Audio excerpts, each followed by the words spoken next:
Good evening, friends. Once again, a warm welcome to you all in the matchless name of our Lord and Savior Jesus Christ. Let us begin our evening's worship service in the name of the Father, and of the Son, and of the Holy Spirit. Make a joyful noise to the Lord, all the earth. Worship the Lord with gladness. Come into His presence with singing. Enter His gates with thanksgiving, and His courts with praise. Give thanks to Him, bless His name.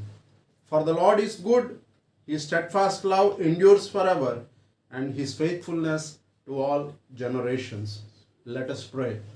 God, our Creator, our Sustainer and Redeemer, Lord, we have come to Your presence this evening. Lord, we ask Your presence to be with us, guide us and lead us, especially as we meditate upon Your word. Lord, be with us. Lord, thank You for all the protection that You have given to us throughout the last week. Lord, thank You for making us to come to Your presence. Lord, in spite of our difficulties, in spite of our shortcomings, Lord, You are very gracious to us, and You have made us to know Your love. Lord, especially we are praying for the church. Lord, we pray for each and every individual and every family. Lord, bless each and every one. Lord, You take care of their needs, all aspects of their lives, the health, the basic needs. Lord, we give You all glory and honor. Especially we are praying for the people, those who are sick among us. Lord, we ask Your healing touch to be with them. Heal them and give them speedy recovery. We also pray for the people, those who have lost their near and dear ones. Lord, be with the family. Comfort them, guide them and lead them. We also pray for the elders of the church, the president, the general secretary, the treasurer, and the secretary of the board, and all the executive members. Lord, be with them as they lead the church. Lord, we ask Your presence to be with them. Give them Your holy guidance. Lord, we also pray for all the friends, those who are watching this service online. Bless them, guide them, so that they will be benefited by listening to Your word. Especially this evening, as we celebrate the Father's Day, Lord, we ask Your presence. Especially we are praying for all the fathers, those who are in the church. Lord, bless them, guide them and lead them. Lord, above us, You are the great Father. You are the Abba for each and every one of us. Lord, thank You for accepting us to be Your children. Lord, bless each and every father. Lord, You are the one who guides us, leads us. Help us to bring our children in a proper manner, so that they bring glory and honor to Your name. Lord, we give You all glory and honor. Lord, once again, we pray for people, those who are watching this online. Bless them. We also pray for all the church members, those who are involved in the different activities, especially the frontline warriors. We ask Your presence to be with them. Guide them and lead them. We give You all glory and honor. We commit this service unto Your care and guidance. In Jesus' precious name we pray. Amen. Good evening, friends. Once again, a warm welcome to you all in the matchless name of our Lord and Savior Jesus Christ.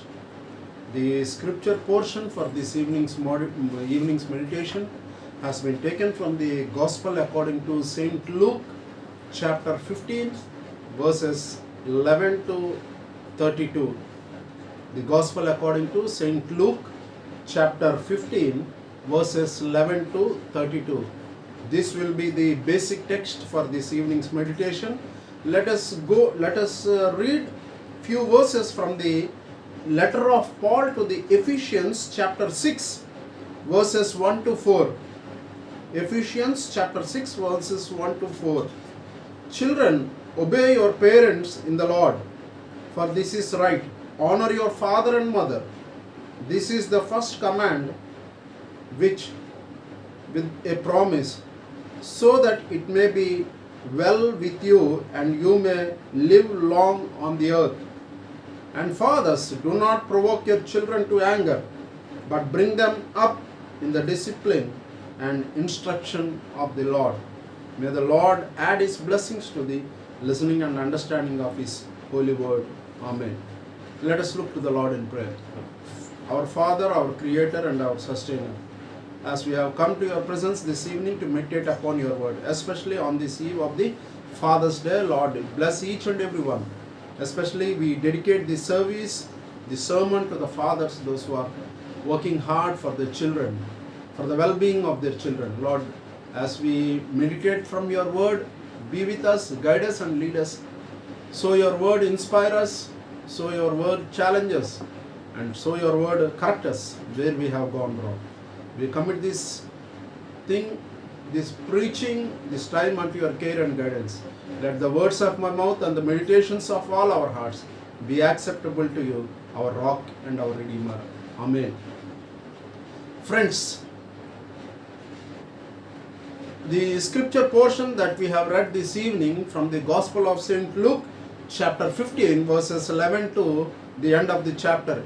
It is a very well-known passage for us, and often we call this as the lost son or the prodigal son. This parable is preached often, and we see the Pharisees and the scribes were upset that Jesus was hanging out with the sinners.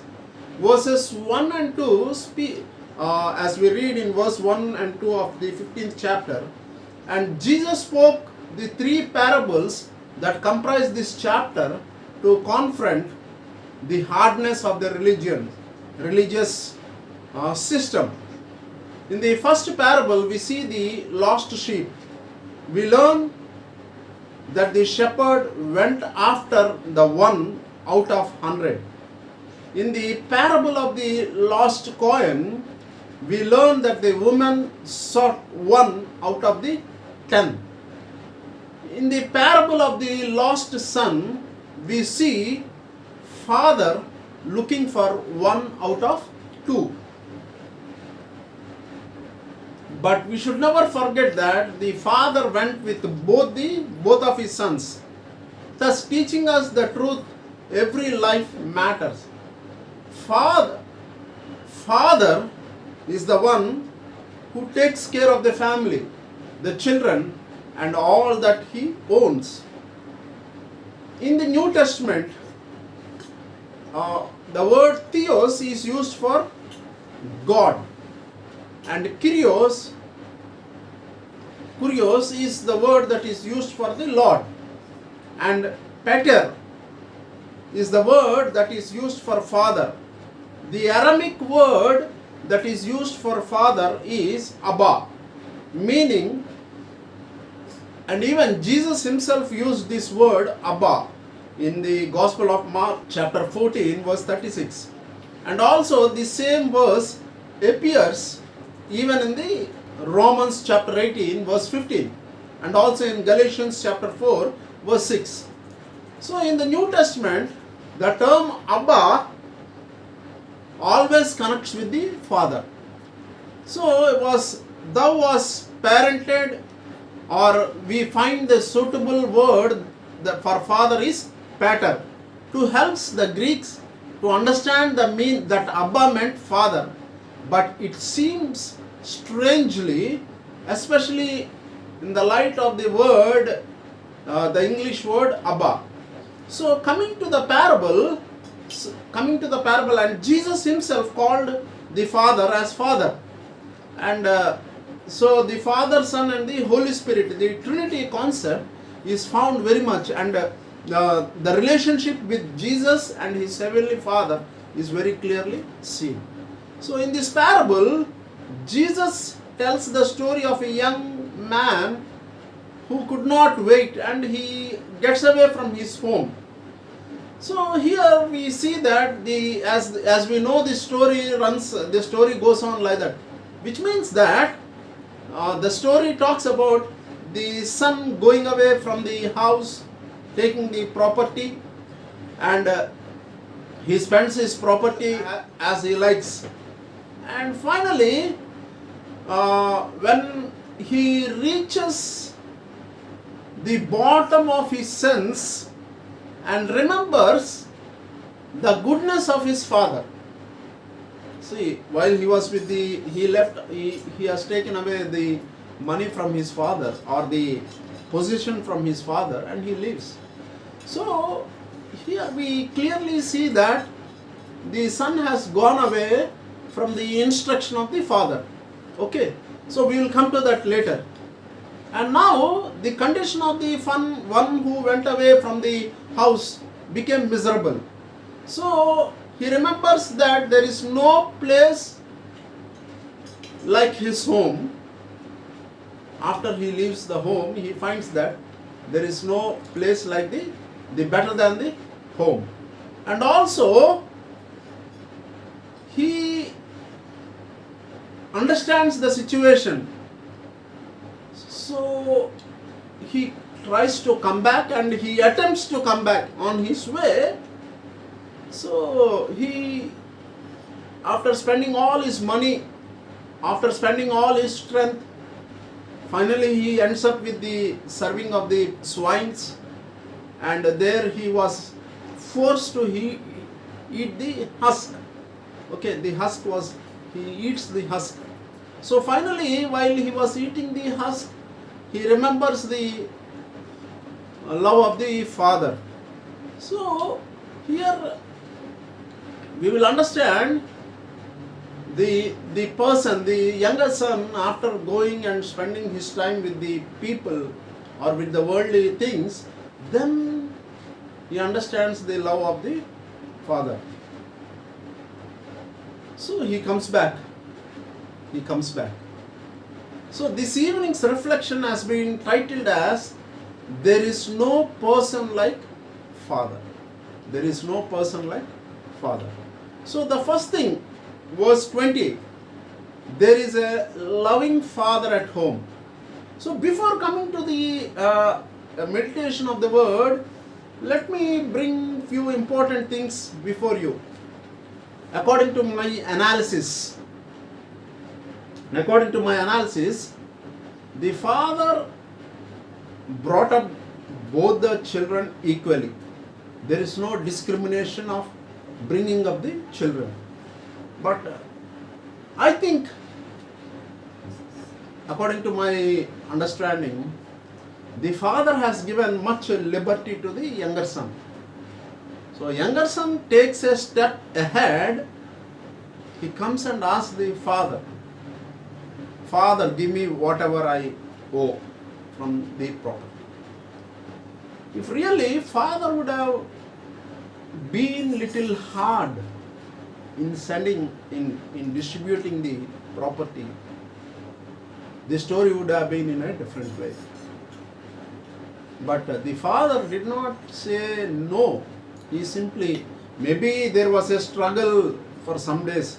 It's not like what is mentioned in the scripture that when the son comes and asks the father simply gives away. No, there might be a struggle between there might be a war between the quarrel between the father and the younger son.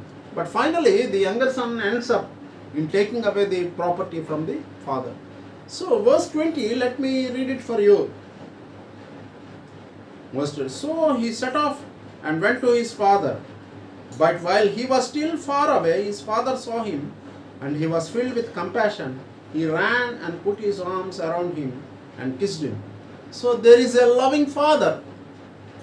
The first thing that we have to learn from this evening's meditation is that there is a loving father. Many children in this world, and especially this sermon is for the young people, they don't know, they really don't understand the love of the father. And here we see that there is a loving father, and he is a very much concerned father. The loving father is a very much concerned father. See, the father sees the son from the terrace or from a far off distance. He comes, he runs to his son, he falls on him, and he kissed him. And he said, "Welcome home, come back home, come back home." So, can we see, maybe the father spent sleepless nights for his younger son. And the father's love, there is a loving father at home. This guy, maybe the father while sitting at the dining table or while having the family prayer, every day the father might have prayed for the younger son.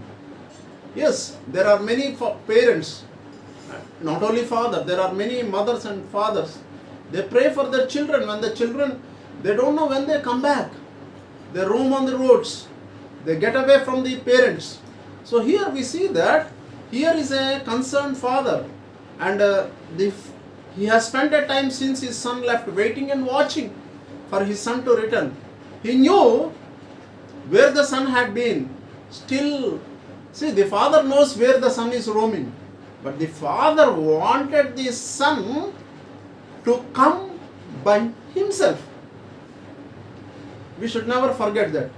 The father wanted the son to come by himself. So that is the concern of the father. He still loved him in spite of where he had been and what he has done. Young children, young people, young generation, please listen to this word very carefully. Your parents know where you are going, but still they want you to come back by yourselves. That is the love of the Father. That is the love of the Father. Here what we see in this, the Heavenly Father, the God, He wants us to return home by ourselves. Who loves us? As in Jeremiah chapter 31 verse 3 and John 3:16 with a very important word. God so loved the world that He gave His only begotten Son. So the second thing in the loving Father, first one is a concerned Father, and the Father is a compassionate Father. The Father was very compassionate towards His Son. He forgets and he shows all kinds of. The Father very well knew that he has wasted all the resources of the Father. The Son has wasted all the resources of the Father. But still, the Father has a very concern, and he was very much compassionate about on his younger son. So that is the heart of the loving Father. He was a compassionate, he was a loving Father, he was a concerned Father, he was a compassionate Father. And nextly we see that image of the Father as we read in the scripture. It is very he wanted to return home. He wanted to return home. The Father wanted the Son to return by himself. So he was very much compassionate when his Son came back. So the Father's heart, the Father's concern, the Father's compassion, the loving Father's compassion is very great. Many young people, they don't give proper answer to their parents. Especially in the Christian homes, children are going astray. When you ask the parents, where is your son? They are not found in the home, they are not found in the church, they are found somewhere. So, and as I said earlier, the Father has nurtured both the sons in a right manner. But it is up to the children to take up what the parents say. If they don't take up in a proper manner, they end somewhere like the younger son. So the first thing that here we see that there is a loving Father, and in this loving Father there is a concern for his Son, and also there is a compassionate for his Son. That's the first thing, the concerned Father. Secondly, there is a lasting forgiveness with the Father. Verse 21 and 22. Let me read it for you. Verse 21. Then the Son said to the Father, Father, I have sinned against heaven and before you. I am no longer worthy to be called your son. But the Father said to his slaves, quickly bring out a robe, the best one, and put it on him. Put a ring on his finger and the sandals on his feet. So there is the Son returns home with a prepared speech. So on the way, the Son was preparing himself, but the Father interrupts the Son's speech, and Father makes a statement in verse 22. See, the Son was going to his father and he started confessing, and the Father said, I don't want to listen to all these things. The Father knows the heart of the Son, as even our Heavenly Father, Lord Jesus Christ. If we really confess our sins, in the presence of the Lord knows what we are doing. The Lord knows our hearts, our minds, our understandings. So the Father did not allow the Son to speak.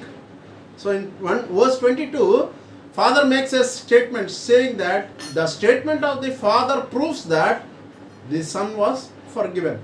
This forgiveness of the Father involves the purity. Purity. The Son was, the Father is not without any kind of distraction. There is a pure love in Father. And Father says, bring the best robes. Maybe the best cloth was, this robe served to the giving of a new robe is a symbolic expression in the Jewish custom that all the visible and invisible sins are forgiven. All the visible and invisible sins are forgiven. So the first one is in the forgiveness of the Father there is purity, and also in the forgiveness of the Father there is a privilege. The lost privilege has come back to the younger son. The lost privilege, the sonship, what are the things that he have lost is the sonship and the authority. The sonship and the authority. The one with the ring could speak for the Father. The one with the right hand access, that all belong to the Father. So the one with the Father's ring was in the position and the great. So he got back his privileges. In the forgiveness involves privilege. He has been privileged to be called as the son of the Father, his sons. So they are given privileges of speaking for the Father. So according to the epistle of John, chapter 3 verses 1 and 2 talks about they are given the privilege of speaking for the Father, and they are allowed to access that all belongs to the Father. So the forgiveness of the Father, there is a everlasting forgiveness in the Father. This forgiveness involves purity. The forgiveness of the Father involves the privilege, and the third thing is it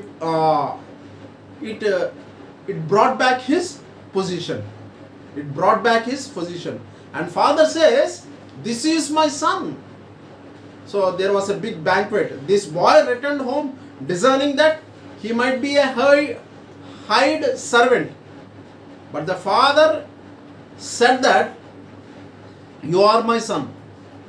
So the Father gave him back the position, saying that this is your position. You are my child. You are my son. You are no more a slave. You are no more a person under me. You are a person equal with me. That is what the Father in heaven says to us. We are very much privileged. So the forgiveness of the Father, see, there is a everlasting forgiveness in the Father. So the forgiveness involves the purity, the forgiveness involves privilege, and the forgiveness involves position. So that is the greatness of even our Father in heaven. Many children in this world, especially among the Christian families, the children, when they don't obey the parents, they lose the privilege, they lose the position, and they lose the purity. But in Father's forgiveness, the purity has come back to the child, and also the privilege has been coming back to the child, and the position has come back to the child. So the first one which we said is there is a loving father at home, and this father is a concern, is a father having concern over his children. and is a father having compassion over his children. Secondly, it has the everlasting forgiveness with the Father. The forgiveness involves purity, the forgiveness involves privilege, and the forgiveness involves position. So when Father forgives us, we get back all these things, the purity, the position, and the privilege. So children, don't neglect your parents. And the third thing that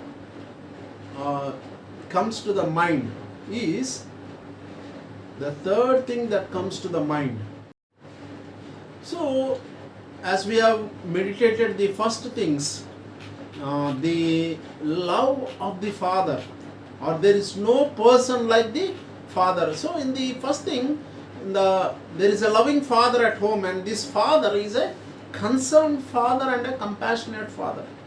And secondly, we have meditated on, there is a everlasting forgiveness with the Father, and the forgiveness involved purity, and the forgiveness brought privilege, and the forgiveness brought position. And the third thing that we see from verse 23, and get the fatted calf and kill it, and let us eat and celebrate. For this son of mine was dead and is alive again. He was lost and is found. And they began to celebrate. So there is a magnificent fellowship with the Father. The third thing is, when the younger son returned back, there was a magnificent fellowship with the Father. So there is a fellowship with the Father, as well as fellowship within the family. The Father, he said, come back to me. So Father said, there is a big feast has been celebrated in the house. So Father gives a very important position. So he himself has lost his position, going away. So then there was a celebration. There is a fellowship with the Father, and also there is a fellowship within the family. The Father invites the near and dear ones, the family members, and all.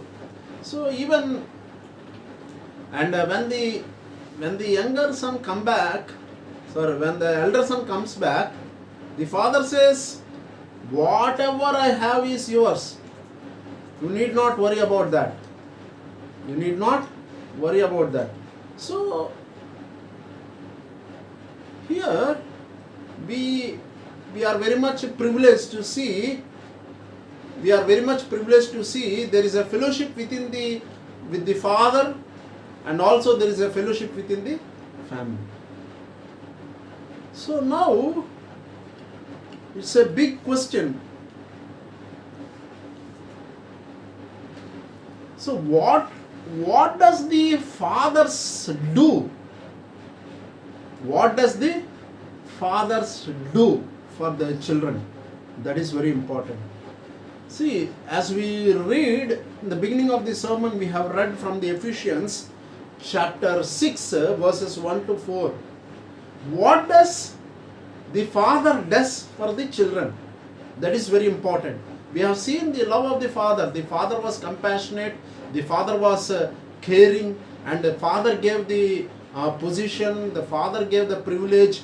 The Father gave each and everything, and the Father brought the Son into the fellowship. There was a fellowship with the Father as well as within the family. So a Christian father or a father won't provoke their children's wrath. The father did not say that, well, this fellow has gone away, let him be whatever he wanted to do. No. The father did not say that.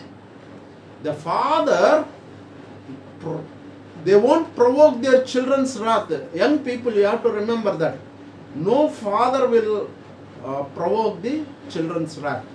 So this father was, although he was angry, although he was fed up, but he did not he did not show it. He did not ask for the wrath of his, the curse of the son.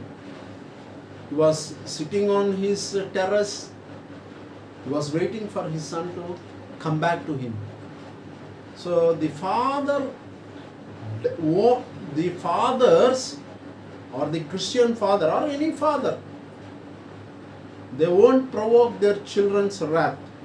As we have read in the Ephesians chapter, children, obey your parents in the Lord, and fathers, do not provoke your children to anger, but bring them up in the discipline and instruction of the Lord. So father will not provoke their children's wrath. No father will think that his children should go in astray. So we should never forget that, especially young people, the children. No parent will think that our maybe once they get angry, they say that you are not doing in a proper way. But no father will try to bring wrath on the children. Next, the Christian fathers bring their children with nurture. That is what very much. In the second thing Paul says to the father in the Ephesians, say that father should counsel their children, to spend time with their children. That is very important. Many parents, they don't spend time with their children because the parents themselves don't have time. So Paul says in Ephesians chapter 6 verses 1 and 4, fathers, please counsel, or the parents, please counsel your children. So there should be plenty of nurturing in the home, the Christian nurturing. I like the term, bring them up. That's what Paul, nurture them, raise them in a very proper manner, which means that the father and the mother should teach the children the word of God, the prayers, the nurture, the Christian values, not the politics of the church, or not the politics of the community, not the politics of the hatredness in the neighborhood. So the fathers should bring up the children with the Christian nurture. The Christian education is very important. So the education should start at especially the Christian education should start at the home. So that's it. Paul says that bring them up, nurture them very nicely. That is very important. So no father or no Christian father will ask or will not think that their children should go astray. Which means what Paul says here is that Christian father won't provoke their children's wrath. And also the Christian father brings up the children with nice nurture. The same thing happened with the younger son. He was also nurtured in a proper way, but that guy went away. Sometimes it says that, the Bible says that father should use the rod. No doubt in that. And thirdly, Christian fathers bring children with admonition. Admonish, which means that there should be a warning, there should be a scolding. I mean, not for each and everything you should not scold. Which means that admonishing, see, the last thing that Paul says to the father is the word of encouragement. After counseling them to nurture their children, he encourages the parents, the father, to admonish. Now this is the heart of being a father. In the entire thing, Paul is giving to the instruction to the Christian parents. The idea is that God designed the Christian home to consist of the parents, each fulfilling their respective roles. So the parents should admonish. There should be after encouragement, after counseling, there should be admonishing, the correction. What do you mean? To admonish means to teach. The parent should teach what is right and what is wrong to the children. So what are the life lessons that the parents or the father should teach the children? Fear God, love God, and obey God. See, that's very important.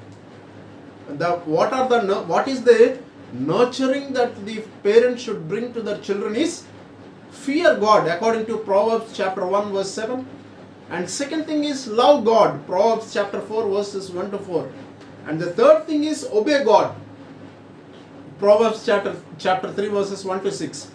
Today, so as we see these three important things, the Christian father will not bring wrath on his children. The Christian father will nurture, and also the Christian father will admonish. Admonish means he brings them in a proper way. So it is now this text, the earlier text, it speaks the love of the father, and see how the love of the father is demonstrated is, the love of the father is demonstrated in, the father any father doesn't want his children to go in astray, or they should not have a better life. No parent will think that. And secondly, the father or the parents should bring them they should nurture them in a proper way. And finally, the Christian father should bring them in the admonishing way. It means they should train up. How they have to train up is that they have to love God, they have to fear God, and they have to obey God.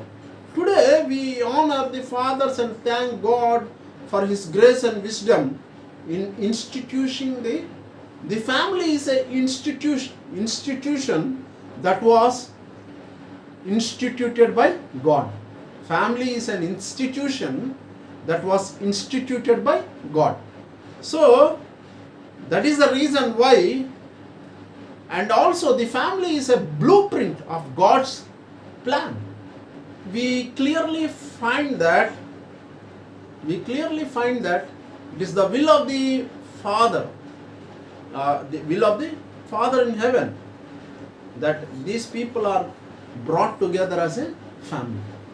So this, especially on this Father's Day, God is speaking to all of us, including the fathers, including the children. That's very important. And it's also speaking to me also as a father. So, are we praying for our children? Are we nurturing our children? Are we admonishing our children? In the same way, the children, we should never forget the teaching of the parents. Love your parents, love your father. And see, that is the reason why although the son has gone away, the love of the father gave him the privilege, the position, and the power. So when we also go away in this world from the sight of the Father, the Heavenly Father, but God still loves us. He is very much caring for us. He is very much admonishing us. And even our Heavenly Father, see, that is the reason why God is love. We go away from Father, we go away from the Lord, but still God loves us. God loves us. That's the reason why Jesus always he did not he was not an individual. He always said, I have come to fulfill the will of my Father in heaven. So as children, we have to be a responsible children. Likewise, as parents, we should be a responsible parent. We should not think of the wrath on our children. We should nurture our children properly. We should admonish our children. Likewise, even the children, we should never get away from our parents. We should never get away from our parents. So friends, Here, God has spoken to us this evening. So, on this eve of the Father's Day, once again, on behalf of the elders, the president, the general secretary, and the treasurer, and the secretary of the board, and all the elders of the church, the council members, we bring you happy Father's Day greetings to each and every father of the congregation and each and every father who is listening to this online. A blessed Father's Day. So be as a father or be as a parent who will never bring wrath on your children, who will nurture your children, and who will admonish your children. Likewise, children, don't lose the privilege. Be as a privileged one. Be as the loved one. God, Father is always a father with a loving heart. So come back to the Father. If you don't listen to your father, if you don't listen to your parents, listen to them this evening. As the younger son, he came back and he regained his power. He regained his privilege and he regained his position. Once again, a blessed Father's Day. May the Lord add His blessings to thee, listening and understanding of His holy word. Amen. Let us look to the Lord in prayer. God, we thank you and praise you for the time that you have given to us this evening, especially on the eve of this Father's Day. Lord, give us the privilege of being the good fathers in this world. Lord, you are the Father of us. Many times we have gone away from you, but you never ever cursed us. You always nurtured us and you always admonished us. That is the reason why we have been privileged. We have got back the position and we have got back the power. Lord, thank you for the word that has come to us this evening. Lord, bless all the friends, those who are listening this. Especially we pray for all the fathers. Lord, bless them, guide them and lead them. Lord, we give you all glory and honor. Lord, thank you for making us to be in your presence this evening and to listen once again from your word. Lord, we give you all glory and honor. Lord, we also pray for all the friends, those who are watching this online. Lord, bless them. Especially we are praying for the friends, those who lost their fathers during the course of this time. Lord, you are the Heavenly Father who takes care of them. Lord, you be with them. You console them as the Heavenly Father. Lord, we give you all glory and honor. Lord, we pray for the sick among us. Lord, we ask your healing trust to be with them, heal them and give them a speedy recovery. We also pray for the near and dear ones who lost their ones. Lord, you console the family, you console the children. Lord, we give you honor and glory. Lord, be with us throughout this week in all our activities until we meet next week. We ask this prayer in the matchless name of our Lord and Savior Jesus Christ. Amen. May the grace of our Lord Jesus Christ, the love of the Heavenly Father, and the comforting guidance of the Holy Spirit rest and abide with us now and throughout this week. Amen. Thank you. Once again, a happy Father's Day. God bless you.